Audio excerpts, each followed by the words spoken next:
प्लासी की लड़ाई में अंग्रेजों की जीत से भारत में ब्रिटिश शासन की नींव पड़ गई। इस जीत में सेनापति मीर जाफर की बड़ी महत्वपूर्ण भूमिका थी, जिसने अपने मालिक सिराजुद्दौला के साथ विश्वासघात किया था। अंग्रेजों ने मीर जाफर को बंगाल का नवाब बना दिया और मुर्शिदाबाद में सिराजुद्दौला के तख्त पर वो बड़ी शान से बैठ गया। इसके बदले मीर जाफर ने कंपनी को 24 परगने की जागीरदारी सौंप दी। लेकिन मीर जाफर अपनी गद्दी पर एक दिन भी चैन से न बैठ सका। वो एक कमजोर, अयोग्य और नासमझ शासक सिद्ध हुआ। वो अंग्रेजों के हाथों की कठपुतली बनकर रह गया। क्लाइव की इच्छा के खिलाफ वो कोई काम नहीं कर सकता था। अंग्रेजों की बढ़ती हुई जातियों से तंग आकर मीर जाफर ने अपने नौजवान दामाद मीर कासिम को कलकत्ते भेजा, ताकि वो अंग्रेजों से बातचीत करे और उनका दबाव कुछ कम हो जाए। लेकिन अंग्रेजों ने नई चाल चली और मीर कासिम को अपनी ओर मिला लिया। ये तय किया गया कि मीर कासिम को वजीर बनाकर उसे तमाम अधिकार दे दिए जाएं और मीर जाफर को खर्च के लिए कुछ रकम बतौर पेंशन दे दी जाए। 20 अक्टूबर 1760 को सूरज निकलने से पहले मीर जाफर का महल अंग्रेजों की फौजों ने घेर लिया। मीर जाफर को जब अंग्रेजों की नई चाल का पता चला तो वो किस तरह परेशान हुआ, इसका एक चित्र अंग्रेज इतिहासकार कर्नल मालेसन के शब्दों में। उस सुबह को बूढ़े नवाब को उस दिन की अवश्य याद होगी जब उसने प्लासी के मैदान में अंग्रेजों का साथ दिया था और अपने मालिक तथा रिश्तेदार सिराजुद्दौला के साथ विश्वासघात किया था। मीर जाफर अवश्य इस समय सोचता होगा कि यदि प्लासी में मैं अपने उस बालक रिश्तेदार के साथ वफादार रहा होता, जिसने अत्यंत हसरत भरे शब्दों में मुझसे अपनी पगड़ी की लाज रखने की प्रार्थना की थी, तो मेरी हालत कितनी अच्छी होती। जिस सत्ता को मैंने इतने नीच और गलत तरीके से प्राप्त किया था, उससे मुझे क्या फायदा पहुंचा? वे लोग जिनके हाथ मैंने अपना मुल्क बेचा था, आज वे मुझे डरा रहे हैं। जो गुस्ताख विदेशी प्लासी से अब तक मुझ पर हुक्म चलाते रहे और जो अब मुझे गद्दी से उतारने की धमकी दे रहे हैं, यदि प्लासी में मैंने उनके नाश की वजह बनने का यश प्राप्त कर लिया होता, तो इस समय मेरे हाथों में असली हुकूमत होती। मेरा नाम इज्जत से लिया जाता और मेरा मुल्क बच गया होता। आखिर मीर जाफर को अंग्रेजों के सामने घुटने टेकने पड़े और अंग्रेजों की नींव और मजबूत होने लगी। उन्होंने मीर कासिम से बंगाल के 3 जिले और ले लिए, साथ ही 3 करोड़ रुपए का सोना आदि वसूल किया। सन 1759 में दिल्ली की गद्दी पर मुगल बादशाह शाह आलम बैठा।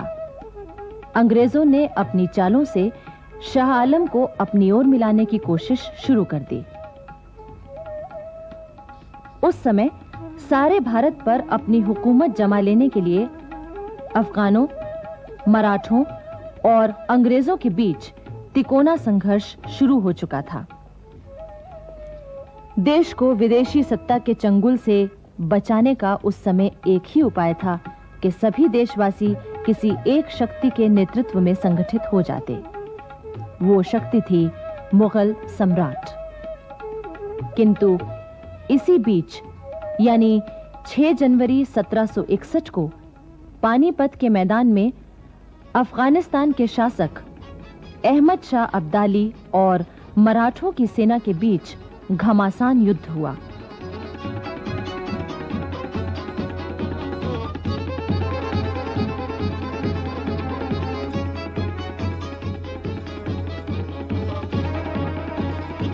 मराठे तो हार गए, पर अब्दाली को भी जीत के बावजूद काफी नुकसान उठाना पड़ा। वो अफगानिस्तान लौट गया और इधर मराठे कमजोर हो गए। बच रहे केवल अंग्रेज, जिन्होंने अपना प्रभाव बढ़ाना शुरू कर दिया। मुगल बादशाह शाह आलम को 26 लाख रुपया देने का वादा करके इस बात के लिए मजबूर किया गया कि वो बंगाल, बिहार और उड़ीसा की दीवानी ईस्ट इंडिया कंपनी को सौंप दें।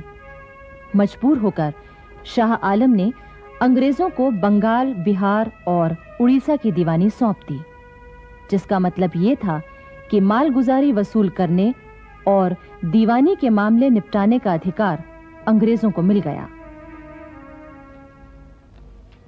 सन 1765 से 1772 तक बंगाल में अंग्रेजों का यह शासन इतना भयानक था कि उसने बंगाल को चूसकर कंकाल बना दिया। सारे बंगाल में तबाही, गरीबी, भुखमरी और अकाल फैल गए। चारों ओर मौत नजर आने लगी। सन 1772 में वॉरेन हेस्टिंग्स कंपनी का गवर्नर बनकर कलकत्ता आया। इतिहासकार कहते हैं कि क्लाइव ने देश में अंग्रेजी राज की जो बुनियाद रखी थी, वॉरेन हेस्टिंग्स ने उसे और भी पक्का किया। उसके सामने एक ही बात थी, चाहे ईमानदारी से हो या बेईमानी से, जैसे भी हो, जल्दी से जल्दी भारत की अधिक से अधिक दौलत को इंग्लैंड भेज दिया जाए। अब आइए महाराष्ट्र की ओर चलें। ईस्ट इंडिया कंपनी की बढ़ती हुई ताकत और सत्ता के लिए मराठों की ताकत आंख का कांटा बनी हुई थी। इसलिए अंग्रेजों ने एक चाल खेली। उस समय पेशवा की गद्दी पर रघुनाथ राव बैठा हुआ था।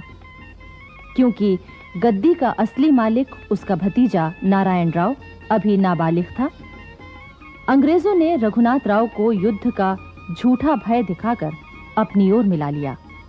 इस तरह मराठा दरबार में उनका आना जाना शुरू हो गया। किंतु पेशवा के दरबार में उन दिनों एक बहुत दूरदर्शी और चतुर व्यक्ति मौजूद था, जो अंग्रेजों की सारी चालों को समझ रहा था। वो व्यक्ति था नाना फडणवीस। वो समझ रहा था कि राघोबा मराठा साम्राज्य की नींव कमजोर कर रहा है, पर राघोबा ने उसकी बात नहीं मानी। 30 अगस्त 1773 को राघोबा ने पेशवा नारायण राव की हत्या करवा दी। इस साजिश में अंग्रेजों का पूरा पूरा हाथ था। राघोबा अंग्रेजों की हाथ की कठपुतली बन चुका था। नाना फडणवीस ने मराठा राज्य को अंग्रेजों के चंगुल से बचाने की भरसक कोशिश की। इतिहासकार कहते हैं कि नाना फडणवीस ने कर्नाटक के वीर हैदर अली से मिलकर जिस तरह अंग्रेजों की चालों को नाकाम करने की कोशिश की थी, उसमें अगर उसे सफलता मिल जाती तो उस समय देश से विदेशी सत्ता का अंत हो गया होता। किंतु अपने ही लोगों ने उसे धोखा दिया। कर्नाटक के दो वीरों की कहानी भारतीय स्वतंत्रता संग्राम के इतिहास में बड़े सम्मान से लिखी गई है। ये वीर थे हैदर अली और उसका बेटा टीपू सुल्तान। हैदर अली एक मामूली फकीर का बेटा था। हैदर अली ने बचपन से ही घुड़सवारी, निशानाबाजी, हथियार चलाना और लड़ाई के तौर तरीके सीख लिए थे।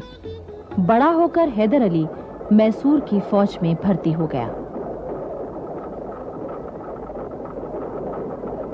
हैदर अली की वीरता और साहस ने कुछ ही समय में उसे मैसूर का प्रधान सेनापति बना दिया।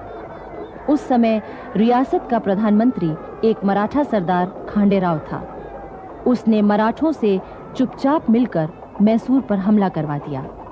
इस युद्ध में हैदर अली ने विजय पाई और खांडेराव के विश्वासघात का सबको पता चल गया। मैसूर के महाराजा ने प्रसन्न होकर हैदर अली को अपना प्रधानमंत्री बना लिया। उधर अंग्रेज भला ये कैसे सहन कर सकते थे कि हैदर अली की ताकत बढ़े। उन्होंने हैदर अली से छेड़छाड़ करनी शुरू कर दी। कर्नाटक के कई किले खाली करवाए गए और उन्हें जीत लिया गया। हैदर अली के बेटे फतेह अली टीपू की उम्र उस समय 18 वर्ष की थी। तब भी अपने पिता के साथ युद्ध के मैदान में वो मौजूद रहता था।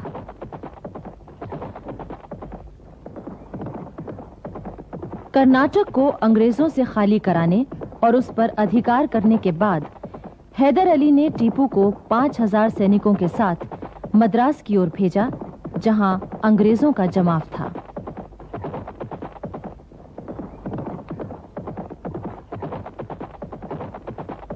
टीपू ने मद्रास के किले से 5 मील दूर सेंट थॉमस की पहाड़ी पर कब्जा कर लिया और आसपास के अंग्रेजी इलाके को अपने अधीन कर लिया।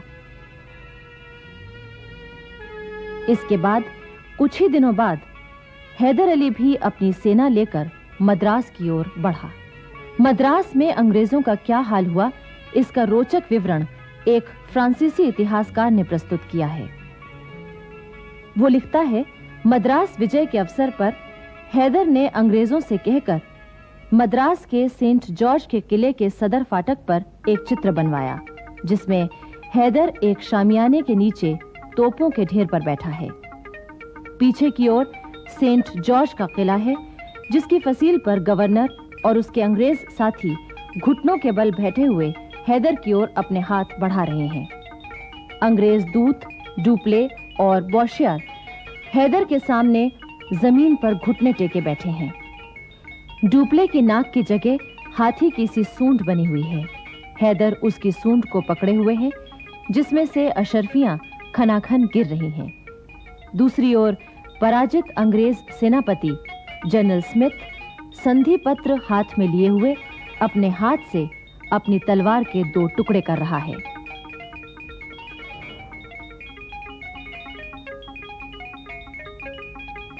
अंग्रेजों की इस हार का असर यह हुआ कि इंग्लैंड में ईस्ट इंडिया कंपनी के हिस्सों की दर गिरकर 40% रह गई। हैदर और टीपू की विजय की खबरें पहुंचते ही इंग्लैंड में कंपनी की साख गिरने लगी।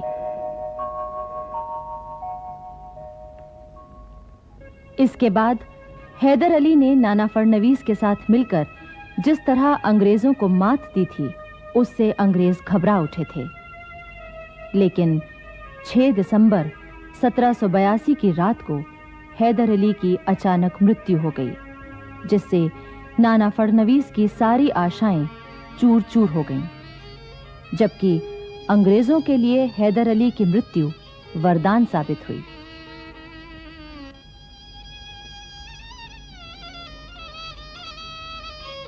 हैदर अली के बाद उसका बेटा टीपू सुल्तान कर्नाटक का शासक बना। अंग्रेजों ने उसे भी चैन से न बैठने दिया, उसको बदनाम किया, उसके साथ धोखा किया और उसे युद्ध में उलझाए रखा। लेकिन टीपू भी अंग्रेजों के लिए बड़ी दहशत था। अंग्रेज उसके नाम से खौफ खाते थे, किंतु अंत में वो भी अपने ही लोगों के विश्वासघात का शिकार हुआ। अपनी अंतिम सांस तक वो बहुत बहादुरी से लड़ा। वो कहा करता था, 2 दिन शेर की तरह जीना ज्यादा अच्छा है, बजाय 200 वर्ष भेड़ की तरह जीने के। श्रीरंगपट्टनम स्थित टीपू की कब्र आज भी उसके साहस और वीरता के गुण गाती है।